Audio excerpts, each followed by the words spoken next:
Hello बच्चों, how are you. Chapter 9 जिसका नाम था कब आऊँ, ये हमने पढ़ा था। तो आज हम टेक्स्ट बुक में इसकी एक्सरसाइज लिखेंगे। So open your text book, write today's date and write exercise now. So let's start. पहला है सही जोड़े मिलाओ। इसमें आपको कुछ शब्द और उनके अर्थ दिए हुए हैं। शब्दों को उनके सही अर्थ से मैच करना है। इसमें एक आपके लिए उदाहरण के तौर पर किया हुआ है, बाकी आपको करना है। फर्स्ट है प्रशंसा, प्रशंसा का तारीफ, ये आपके लिए किया हुआ है। फिर है ऊंची, ऊंची का बुलंद। ईर्ष्या, ईर्ष्या यानी जलन। फिर है कतई, कतई यानी बिल्कुल। फिर है जरूर, जरूर यानी अवश्य। तो जैसे मैंने एरो मैच किया है, ऐसे आप भी with scale, with help of scale कीजिएगा। ऐसे ही हाथ से लाइन मत कीजिएगा, वो अच्छा नहीं दिखता। ओके। अब है मुहावरे। चित्रों को देखो, क्या इन्हें देखकर तुम्हें कुछ मुहावरे या कहावतें याद आती हैं? उन्हें लिखो। तो चित्र दिए हुए हैं क्लू की तरह, और आपको उसको देखकर नीचे मुहावरा लिखना है। तो फर्स्ट है दिया तले अंधेरा। सेकंड, हाथ कंगन को आरसी क्या।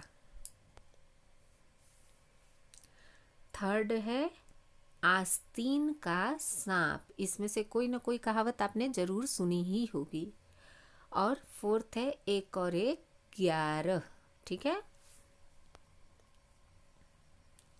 अब है रंगाई शब्द रंग से बना है। देखिए, मूल शब्द जो होता है वो रंग, रंग से रंगाई बना।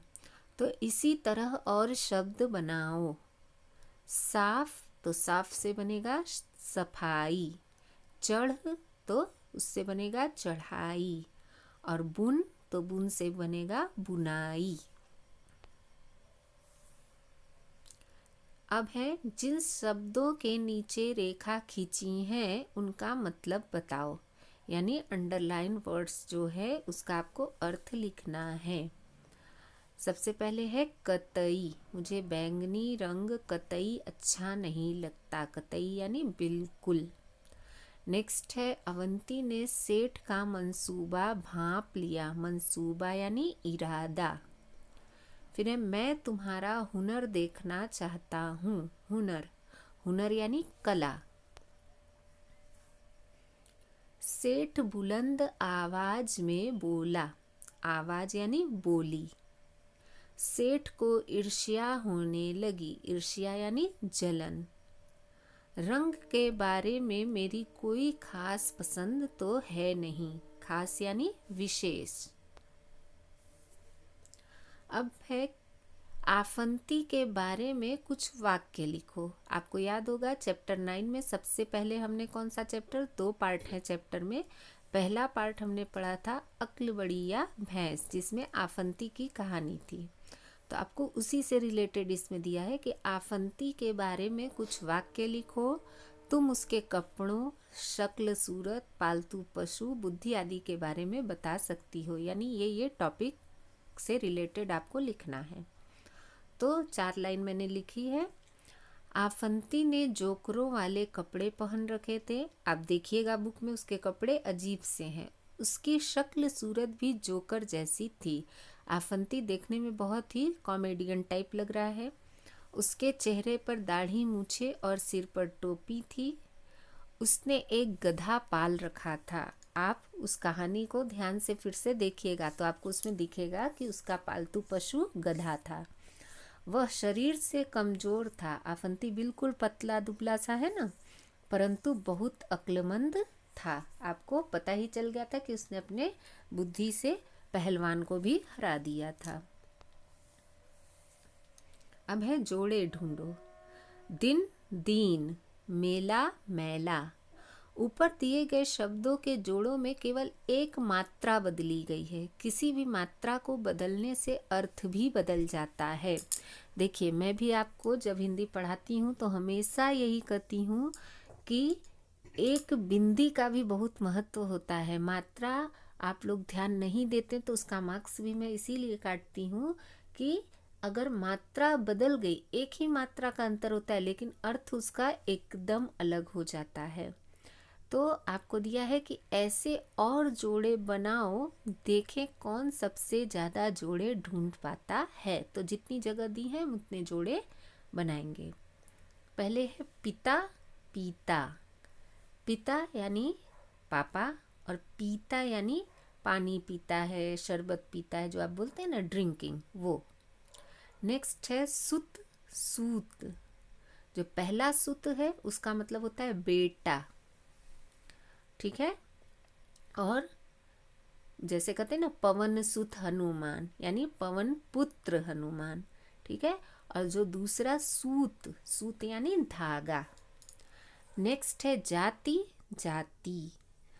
जो पहला जाति है, देखिए जो छोटी की मात्रा होती है वो जल्दी से पढ़ा जाता है। जाति, जाति यानी कास्ट। और जाति यानी कोई भी लड़की जाती है, घर जाती है, ऑफिस जाती है, ये। नेक्स्ट है चिता चीता। चिता यानी जब मरने के बाद लोगों को जिस चिता में जलाया जाता है वो चिता। और चीता यानी जो एक पशु, एक एनिमल होता है चीता, ठीक है। अब इसको पढ़ के आपको समझ में आ रहा होगा कि एक मात्रा के बदलने से अर्थ कितना ज़्यादा बदल जाता है। सो आप लोग अब लिखने में बहुत ध्यान रखिएगा और मार्क्स भी इसीलिए कट होते हैं। नेक्स्ट है कुल कुल।